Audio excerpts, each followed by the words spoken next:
School, మంచినీటి సౌకర్యం, current వేయించిన గొప్ప మహానుభావుడు పవన్ కళ్యాణ్. అలాగే గ్రామీణాభివృద్ధి తీసుకున్న తర్వాత పంచాయతీ ప్రెసిడెంట్లు గౌరవం నిలబెట్టినటువంటి వ్యక్తి పవన్ కళ్యాణ్ గారు.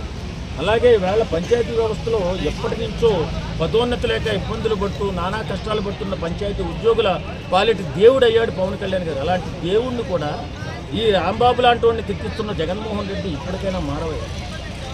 ఇప్పుడు మంచిని మంచిగా, చెడుని చెడుగా మనం చెప్పుకోగలిగితేనే రేపు పొద్దున మన భవిష్యత్తు అయినా మన బిడ్డల భవిష్యత్తు అయినా. అంతేగాని మంచి చేసిన వాడిని చెడ్డగా చూపించాలని ఎంత ప్రయత్నం చేసినా డెస్టినీ కూడా మనల్ని గుర్తించదు.